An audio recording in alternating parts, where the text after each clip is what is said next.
Hello ladies and gentleman, मैं हूं कुलदीप और स्वागत करता हूं आपका इस नई सीरीज़ के अंदर। सीरीज़ भाई ये क्या बोल रहा है?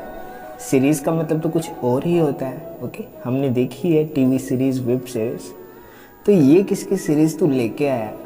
ये है भाई फाइनेंशियल रिपोर्टिंग की सीरीज़, जिसके अंदर हम आज की टेक्नोलॉजी के साथ में कवर करने वाले हैं अपने पूरे फाइनेंशियल रिपोर्टिंग के सब्जेक्ट को। टेक्नोलॉजी मतलब क्या बोलना चाह रहे हैं यार, एजुकेशन इज़ एजुकेशन ना, तो उसमें आप अब क्या लेटेस्ट लेके आओगे? तो भाई बात कुछ ऐसी है, चाहे भाइयों चाहे बहनों कुछ भी बोलो, पर बात कुछ ऐसी है कि मैं यहाँ पे आपका पढ़ने का वे चेंज करने वाला हूँ। कुछ इस तरह से आपको पढ़ाने वाला हूँ कि you are really gonna appreciate to me. And appreciate तो मत करो, वो आपकी चॉइस है, लेकिन जो भी मैंने आपको पढ़ाया है ना वो आपको अच्छे से समझ आ जाएगा, इतनी गारंटी मेरी है।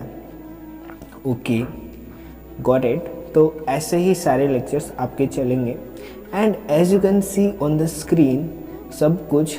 ओके, मतलब आप इसे ऑडियो में भी सुन सकते हो, no doubt. I will share it on Telegram as well, but video में देखोगे ना तो जो वीडियोस आप टीचर्स की नॉर्मली देखते हो ना, या फिर मेरी भी देखते थे आप, जो मैंने पहले शूट करके डाली है, ये उस मैनर में बिल्कुल नहीं रहने वाली है। ये बहुत ही इंटरैक्टिव वीडियोस रहेंगे जो कि रियली आप एक बार नहीं बार बार भी देखोगे तो बोर नहीं होने वाले हो। आपको नींद तो बिल्कुल भी नहीं आने वाली है, ठीक है? तो चलिए आगे बढ़ने से पहले मैं आपको एक चीज़ बताना चाहूँगा। ओके, और इसके लिए 1 मिनट का मेरे को वीडियो क्लिप चलाना होगा। ओके, तो 1 मिनट के लिए मैं साइलेंट होने वाला हूँ। In the spring of 1494, Leonardo da Vinci's mathematics teacher sat down to write one of the most important books of all time, setting in motion what would come to be known as the Renaissance. His name was Luca Pacioli. The book was Summa de Arithmetica, and on its pages were the principles of modern bookkeeping. 525 years later, though the data now are digital, and the ledger in the cloud, the same double-entry system remains the beating heart of financial management. Each day around the world, every commercial transaction from Silicon Valley to Singapore pays tribute to the genius of Luca Pacioli.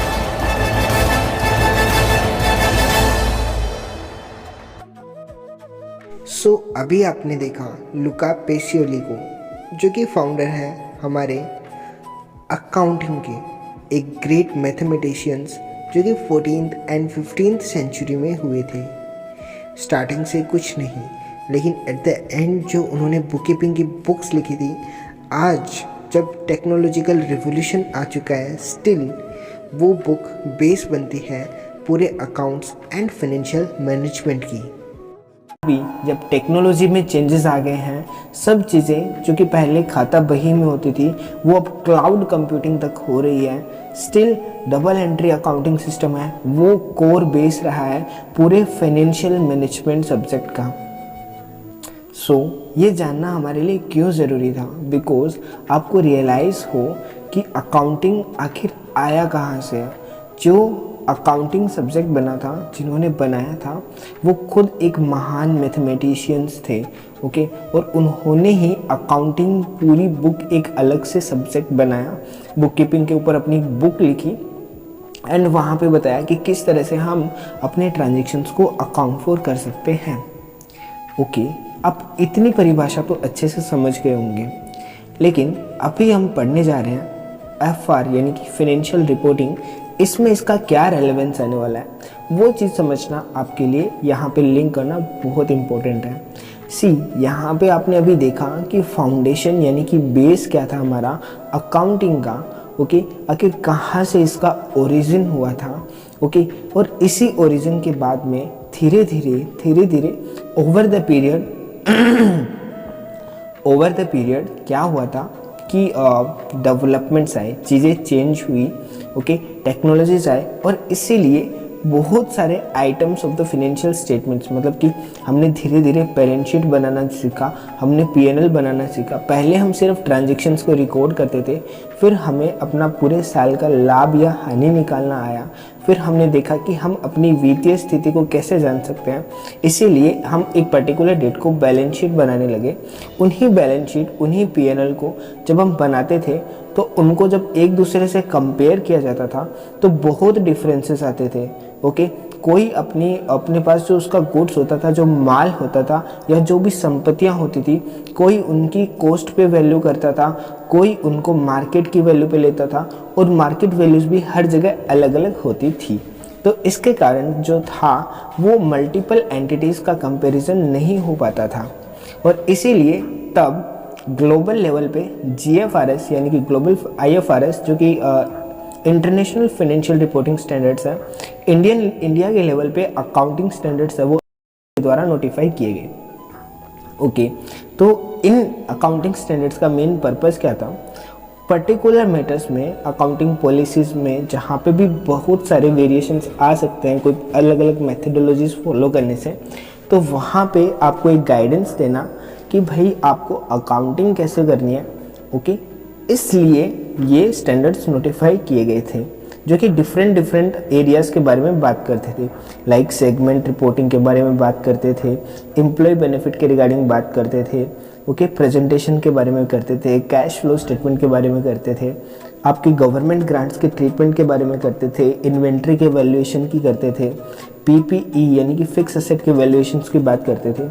और अभी current में क्या हुआ था, accounting standards जो थे ना, उनके अंदर भी एक ड्रॉबैक था कि वो सब्सटेंस ओवर फॉर्म के ऊपर इतना फोकस नहीं करते थे, और उसी चीज़ को अपडेट करने के लिए हमारे जो अकाउंटिंग स्टैंडर्ड्स थे उनको ग्लोबल लेवल पे कंपटीशन के लिए एलिजिबल करने के लिए हमने IFRS जो था उनको थोड़ा सा चेंज करके उनका नाम दे दिया इंडियन अकाउंटिंग स्टैंडर्ड्स, और उनको इंडिया में इम्प्लीमेंट कर दिया। और उन्हीं इंडियस का जो सबसे बेस चैप्टर है, जो इंडियस की नींव है, वो चैप्टर है हमारा framework for preparation and presentation of financial statement वाला चैप्टर, यानी कि चैप्टर नंबर 1। लेकिन ये वाला चैप्टर समझना जरूरी क्यों है? क्योंकि ये सभी इंडियस का एक बेस है। ओके, जो भी इंडियन अकाउंटिंग स्टैंडर्ड्स हैं, अब देखो हम CA फाइनल के लेवल पे हैं, हमने ऑलरेडी बैलेंस शीट PNL बनाना 12th से सीख रहे हैं, IPCC में भी अपन ने वही काम किया था। अब यहाँ पे हम और इन डेप्थ में जाते हैं और पर्टिकुलर हर एक जो इंडियस हैं उनका अकाउंटिंग ट्रीटमेंट पे इन डेप्थ एनालिसिस करते हैं कि कहाँ कहाँ पे क्या क्या डिफरेंसेस आ सकते हैं। Got it? तो हमारा जो चैप्टर 1 है वो है framework for preparation and presentation of financial statement. बहुत ही बोरिंग सा नाम है। ये क्या बताता है? आपको एक फ्रेमवर्क बताता है जिसके अंदर आप फाइनेंशियल स्टेटमेंट को प्रिपेयर करोगे एंड साथ ही साथ प्रेजेंट करने वाले हो। प्रेजेंट किनको करोगे? नॉर्मल सी बात है, जो आपके स्टेक होल्डर्स हैं उनको प्रेजेंट करोगे। ओके, स्टेक होल्डर्स में कौन कौन आते हैं? मल्टीपल एंटिटीज़, जिसको भी मतलब आपके फाइनेंशियल स्टेटमेंट से, ठीक है, आपने आपकी वित्तीय स्थिति से, आपकी जो फाइनेंशियल सिचुएशन है उससे जिस भी पर्सन को इफेक्ट पड़ता है वो आपके लिए क्या है? एक स्टेक होल्डर बन जाता है। ओके, ये जो चैप्टर है ना, इसके अंदर हम मेनली उन सारे कॉन्सेप्ट के ऊपर बात करते हैं जो कि फाइनेंशियल स्टेटमेंट को प्रिपेयर करने के लिए नेसेसरी है।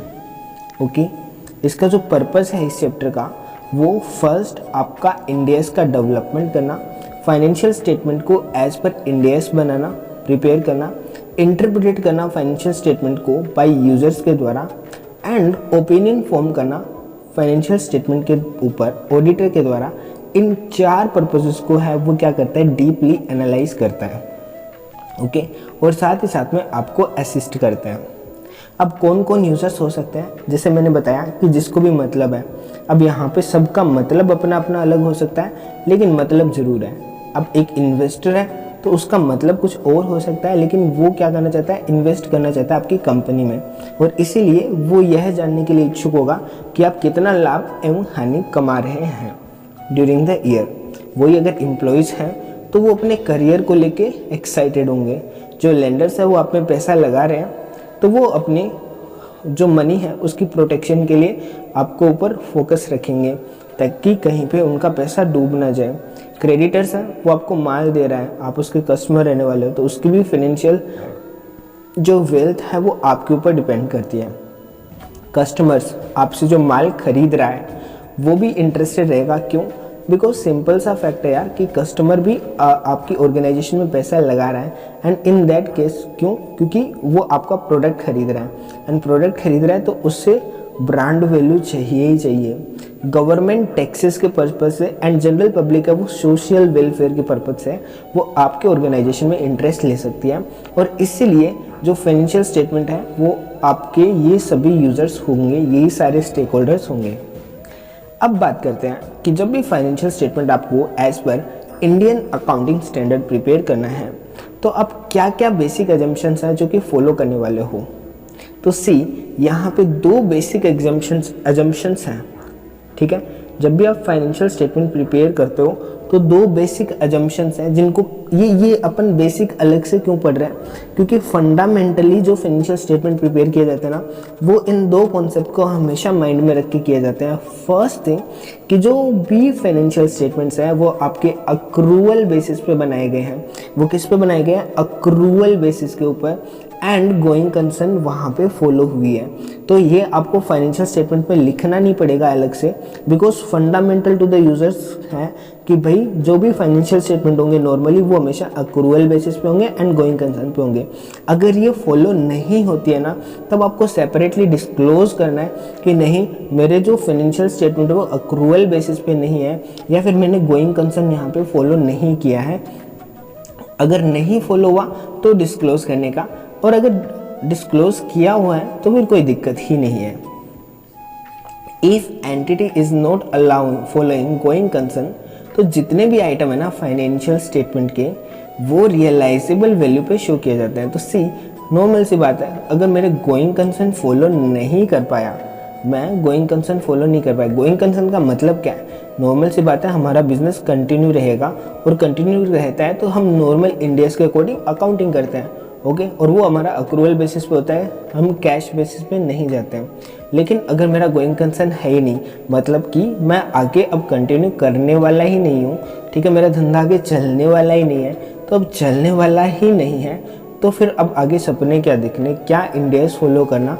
आपको जो मिल रहा है ना, आपको जो आज की डेट में रियलाइजेबल है उस वैल्यू पर रिकॉर्ड करो और अपनी सिचुएशन है वो स्टेक होल्डर्स के सामने प्रेजेंट करो। और ये क्या होगा? आपका रियल प्रेजेंटेशन होगा, ओके। सब्सटेंस ओवर फॉर्म पे ये फोकस करेगा। नाउ सी हमने पढ़ा क्या क्या टॉपिक अभी तक पढ़ा हमने पढ़ा फ्रेमवर्क के प्रिपरेशन के लिए आखिर हमारा फ्रेमवर्क है वो कब यूज़ होगा, इसका पर्पज़ क्या है, इसके यूजर्स कौन कौन से हो सकते हैं, और जो भी फाइनेंशियल स्टेटमेंट हमें इंडियस के अकॉर्डिंग बनाने हैं तो क्या क्या बेसिक एजम्पशंस है वो हमें फॉलो करनी होती है। Now coming to the next topic that is क्या मेरे क्वालिटेटिव एस्पेक्ट्स हैं फाइनेंशियल स्टेटमेंट के। तो फाइनेंशियल स्टेटमेंट के क्वालिटेटिव एस्पेक्ट्स से हमारा मतलब क्या है? मतलब है ना हमारे फाइनेंशियल स्टेटमेंट, देखो कोई भी प्रोडक्ट अपन खरीदते हैं तो उसके अंदर हमें चाहिए होता है ना कि यार उसकी ये क्वालिटी तो हो, ठीक है। मैं आपको वीडियोस भी बना के दे रहा हूँ और भी टीचर्स दे रहे हैं, तो ये नीड कि यार ये क्वालिटी होनी चाहिए, ओके। वो वाली क्वालिटी आपकी क्या है? मिनिमम एक्सपेक्टेशंस है। वैसे ही फाइनेंशियल स्टेटमेंट से ना नॉर्मली लोगों को एक्सपेक्टेशन क्या होती है कि भाई वो हमारे समझने लायक होने चाहिए, हम उसके ऊपर विश्वास कर सके, हम उसे दूसरी एंटिटी से कंपेयर कर सके, वो हमारे लिए रेलेवेंट इन्फॉर्मेशन दे। रेलेवेंट मतलब कि सिर्फ जो काम की इन्फॉर्मेशन है वही दे, अननेसेसरी हमें इन्फॉर्मेशन दे के कन्फ्यूज़ नहीं करें। और रेलेवेंस होने के लिए क्या करेंगे अपन? मटेरियलिटी की क्राइटेरिया को चेक करते हैं और फिर हम सिर्फ मटेरियल इन्फॉर्मेशन ही डिस्क्लोज करते हैं उनको, जिससे उनका जो फोकस है वो मेन इन्फॉर्मेशन पे रहे, अदर इन्फॉर्मेशन में फंस के कहीं वो ज़्यादा इधर उधर ना हो जाए। तो ये हमारे 4 क्वालिटेटिव एस्पेक्ट्स हैं फाइनेंशियल स्टेटमेंट के जो होने ही चाहिए एक फाइनेंशियल स्टेटमेंट के अंदर। फर्स्ट, वो हमेशा अंडरस्टैंडेबल होने चाहिए। सेकंड, वो हमेशा रेलेवेंट इन्फॉर्मेशन देने चाहिए। थर्ड, वो रिलायबल होने चाहिए। एंड फोर्थ, वो कंपेरेबल होने चाहिए। कंपेरेबल मतलब कि दूसरी एंटिटी से आप उसको कंपेयर कर सकते हो। अब रेलेवेंस का मतलब तो मैंने आपको बता दिया कि यहाँ पे मटेरियलिटी से होता है, बट व्हाट अबाउट रिलायबिलिटी?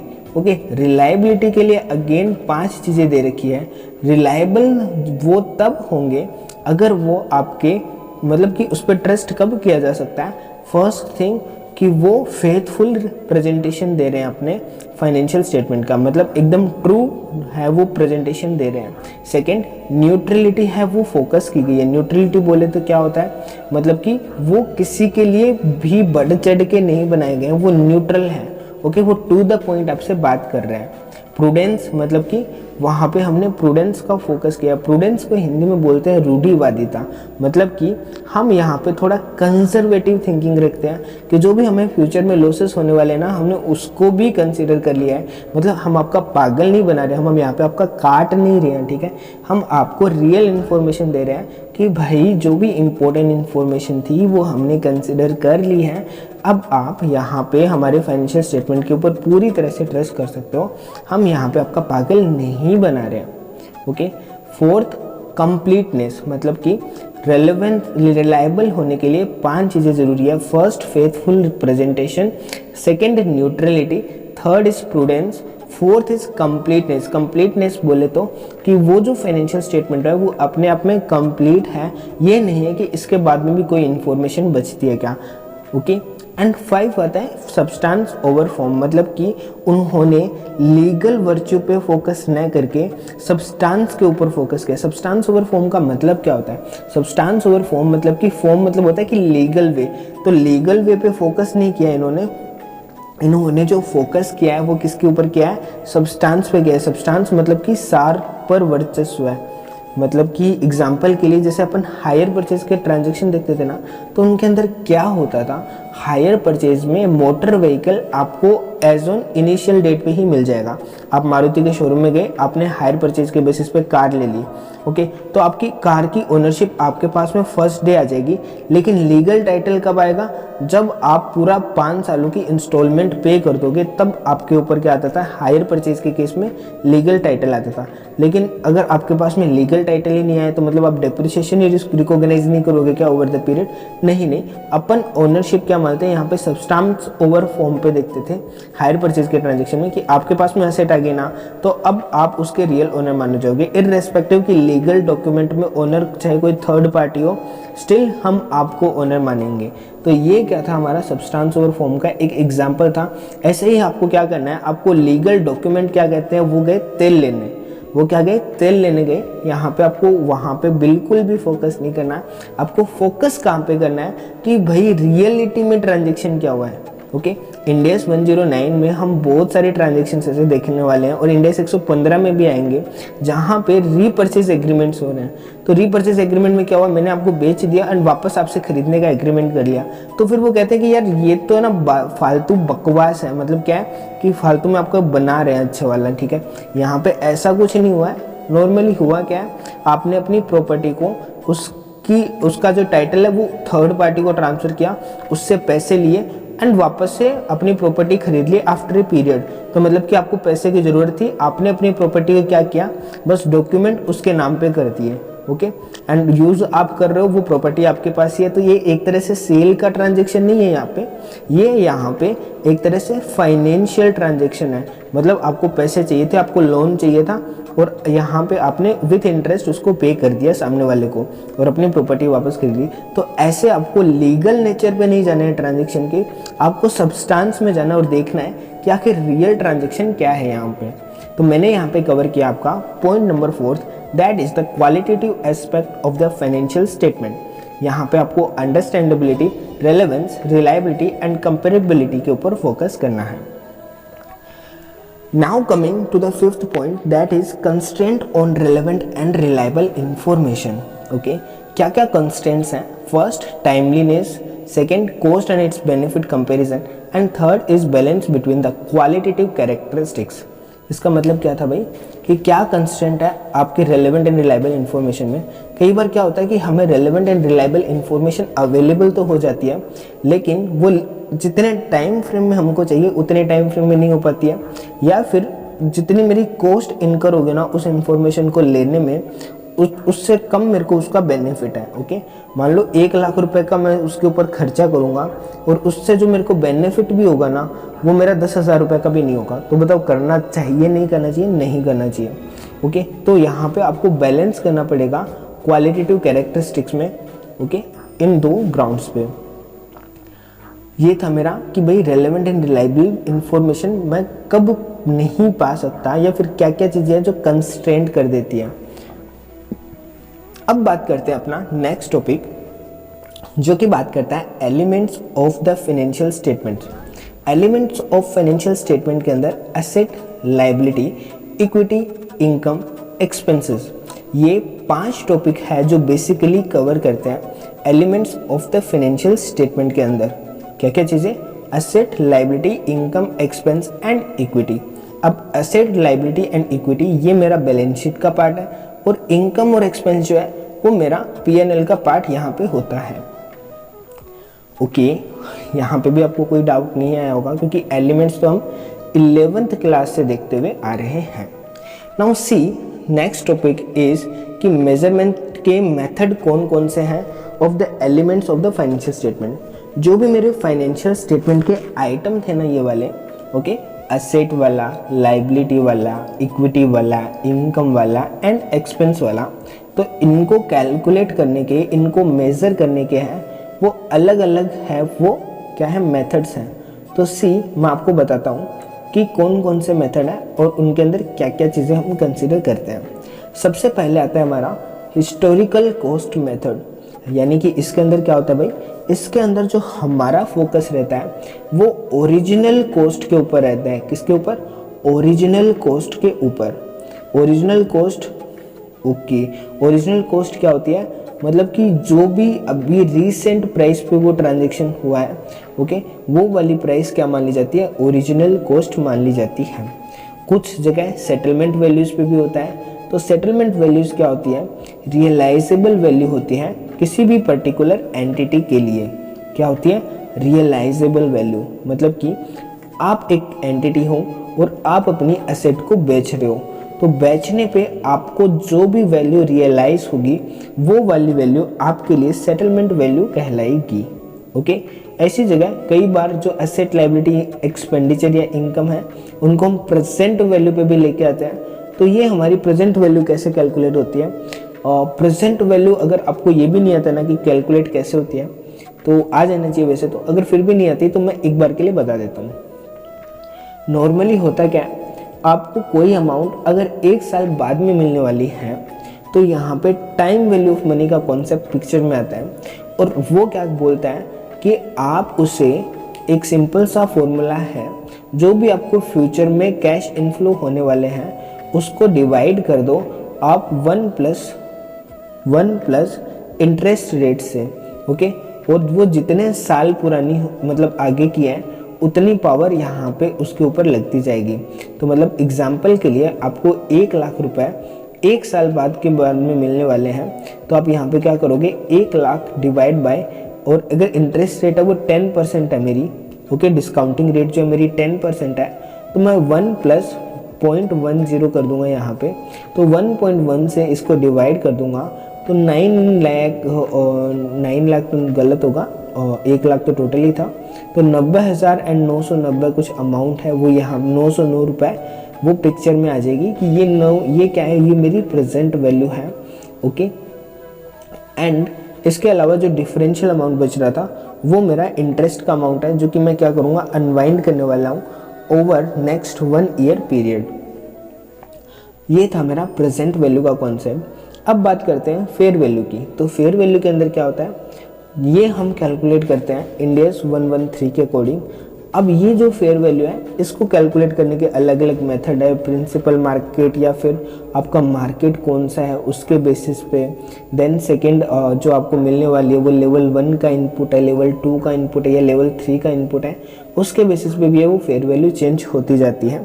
तो इसको अपन इंड AS 113 में करेंगे, लेकिन नॉर्मली अपन ने ये समझ लिया कि जो भी मेरी एसेट, लायबिलिटी, इक्विटी है वो मेरे को नॉर्मली तो जो प्राइस दे रखा है उस पर मेजर कर लूँगा। भाई मैं उनको वैल्यू क्या दिखाऊंगा ना, या तो मैं जो पहले से मेरी बैलेंस शीट में आ रही थी मैं उसी पे कर लूँगा, वो मेरी कॉस्ट प्राइस होगी। ओके, उसमें से डेप्रिसिएशन वगैरह रिड्यूस हो गए होंगे तो उसको मैं बोलता हूँ हिस्टोरिकल कॉस्ट। या फिर मैं सेटलमेंट वैल्यू पे लेके आ सकता हूँ, लाइक अगर मेरा गोइंग कंसर्न नहीं रहा तो फिर अब मैं क्या करूँगा, तो मैं उसे रियलाइजेबल वैल्यू पे शो करूँगा, तो वो रियलाइजेबल वैल्यू होगी।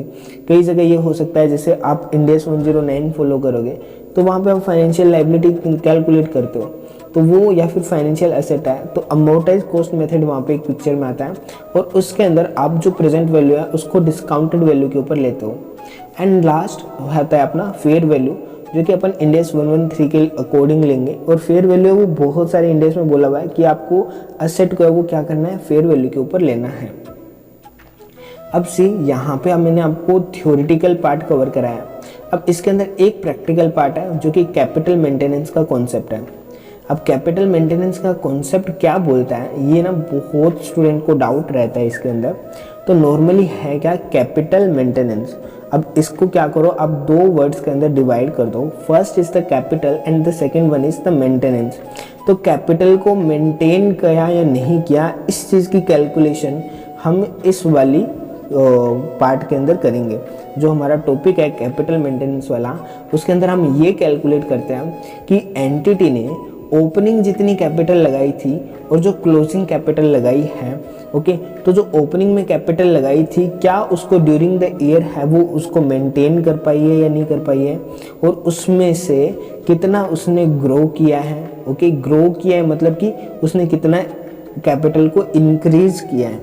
ओके, इंक्रीज किया है मतलब कि भाई जितना क्लोजिंग आ रहा है वो और जो ओपनिंग है आपका, तो दोनों का जो भी डिफरेंस आ रहा होगा उतना आपने क्या किया, इंक्रीज किया है। ओके, इसे अपन रिटेन प्रॉफिट भी बोलते हैं, रिटेन अर्निंग भी बोलते हैं। तो वो आपने कितना इंक्रीज किया है वो हम कैपिटल मेंटेनेंस के कॉन्सेप्ट में देखते हैं। ओके, आपको ये वाला टॉपिक भी अच्छे से समझ आ गया होगा कि कैपिटल मेंटेनेंस का मतलब क्या है। मतलब सिंपल सा है कि भाई ड्यूरिंग द ईयर क्या आपने अपनी कैपिटल को मेंटेन किया क्या। अब एग्जाम्पल के लिए आयुष आता है और वो बोलता है कि भाई मैंने स्टार्टिंग में 12,000 रुपये लगाए थे, कितने, 12,000 रुपीज़ वो मैंने इनिशियली लगाए थे।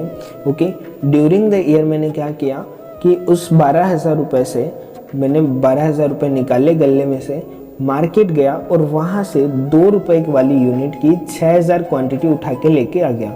अब मेरे पास में कैश बैलेंस कितना है, 0, और इन्वेंट्री कितने की हो गई है, 6,000 यूनिट हो गई है 2 रुपीज़ वाली। ओके, तो इसकी वैल्यू कितनी होगी, 12,000 की। ये इन्वेंट्री मैंने बेच दी 15,000 रुपये में। अल्टीमेटली मेरे को यहाँ पे एग्जाम्पल के लिए कितना हो गया, 3,000 का प्रॉफिट हो गया, क्योंकि मैंने लगाया 12,000 और मेरा हो गया कितना रियलाइज, 15,000 रुपये। तो मतलब 3,000 का यहाँ पे प्रॉफिट है। लेकिन रुको, यहाँ पे मान लो उसने एग्जाम्पल के लिए 3,000 रुपये ही ड्राइंग के लिए निकाल भी लिए, उसने अपने पर्सनल पर्पस के लिए वो 3,000 रुपये फिर से निकाल लिए। तो अब आपकी ओपनिंग कैपिटल कितनी थी, वही 12,000, एंड क्लोजिंग कैपिटल कितनी है, 15,000 हुई थी, लेकिन 3,000 फिर से वो निकाल के ले गया, तो वापस से कितनी होगी, 12,000। तो बताओ क्या ये बंदा जो है आयुष, उसने कैपिटल को मेंटेन किया है, क्या उसने कैपिटल रिटेन जो प्रॉफिट था, रिटेन अर्निंग जो थी, क्या उसको इंक्रीज किया, नहीं, उसने कोई यहाँ पे रिटेन अर्निंग है वो इंक्रीज नहीं किया। ओके, ओपनिंग कैपिटल में बताओ अब क्या बार बार चेंज आएगा क्या, नहीं। ओके, ओपनिंग कैपिटल में चेंज आया क्या, यहाँ पे ये देखो सिंपल वाला एग्जांपल था तो यहाँ पे चेंज नहीं आया। ओके, और क्लोजिंग कैपिटल कितनी थी, 12,000। तो क्लोजिंग कैपिटल तो आज की ही डेट की है, तो वो तो हर केस में सेम रहेगी। लेकिन यहाँ पे 3 अलग अलग मेथड्स दे रखे हैं, वहाँ पे हम ओपनिंग कैपिटल को अल्टर करेंगे। अल्टर कैसे करेंगे, जैसे एग्जांपल के लिए आपको जैसे स्क्रीन पे साथ साथ में दिख रहा होगा, ओपनिंग कैपिटल जो होती है, ओके, ओपनिंग कैपिटल को कैलकुलेट करने के हमारे पास में 2 मेन मेथड है। फर्स्ट है financial capital maintenance and second one is physical capital maintenance. Okay, financial capital maintenance and physical capital maintenance. तो जो फिजिकल कैपिटल मेंटेनेंस है उसके अंदर हम क्या करते हैं कि क्लोजिंग कैपिटल क्या आया है हमारा, वो उसमें से रिड्यूस कर देते हैं हम ओपनिंग कैपिटल को। एंड जो ओपनिंग कैपिटल होती है वो कैलकुलेट कैसे करेंगे, एग्जाम्पल के लिए पहले आपने 12,000 रुपये लगाई थी, ओके, उससे हम स्पेसिफिक प्राइस इंडेक्स से मल्टीप्लाई कर देंगे। मतलब कि आज की डेट में, मतलब वही माल अगर मैं आज की डेट में कम कैलकुलेट मतलब लेके आता हूँ, सी यहाँ पे वो कहता है कि इन्फ्लेशन का एडजस्टमेंट हमें करना है एक तरह से। ओके, इन्फ्लेशन का मतलब कि प्राइस इंडेक्स का यहाँ पे हमको एडजस्टमेंट करना है कि नॉर्मली अगर मैं 1 साल पहले ख़रीदता तो मुझे कितनी क्वांटिटी मिलती, वही क्वांटिटी मेरे को लगभग 12,000 में मिलती। ओके, 1 साल पहले की कहानी बोलते हैं। लेकिन वही माल अगर मैं आज की डेट में खरीदता तो वो उसकी नॉर्मली भी इन्फ्लेशन अगर अपन कंसिडर करें तो वो क्या होगी, हमारे आज के प्राइस इंडेक्स के अकॉर्डिंग चेंज हो जाएगी वैल्यू।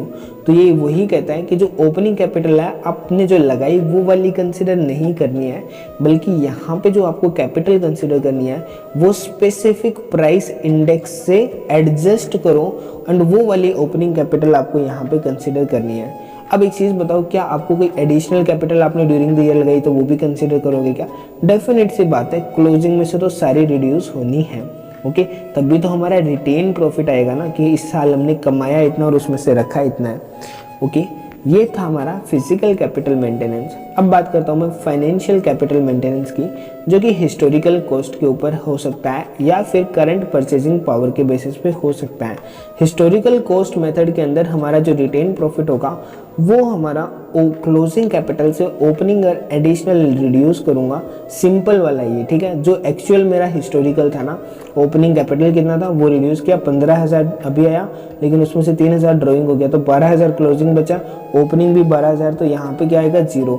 ये है हिस्टोरिकल कॉस्ट मेथड। फाइनेंशियल के अंदर ही हिस्टोरिकल कॉस्ट एक पार्ट है, लेकिन यहाँ पे दूसरा पार्ट आ जाता है करंट परचेजिंग पावर, जिसके अंदर हम इन्फ्लेशन का एडजस्टमेंट करते हैं। ओके, और इन्फ्लेशन को क्या करते हैं, क्लोजिंग कैपिटल वही रहती है, बस ओपनिंग कैपिटल उस टाइम इन्फ्लेशन के कारण कितनी होनी चाहिए थी, कितनी थी और आज कितनी होनी चाहिए, तो उसके अकॉर्डिंग एडजस्ट करते हैं एंड फिर हम डिफरेंस अमाउंट रिटेन प्रॉफिट यहाँ पे कैलकुलेट कर लेते हैं। कैपिटल मेंटेनेंस के कॉन्सेप्ट में आपको सिर्फ रिटेन प्रॉफिट ही ये वाला कैलकुलेट करना है। Once you calculated this and इसके बाद में सब कुछ शॉर्ट आउट है, आपको कोई हेडेक नहीं करनी पड़ेगी। अब मैं नेक्स्ट यहाँ पे आपके साथ में क्वेश्चंस है वो 1 बाय 1 डिस्कस करने वाला हूँ।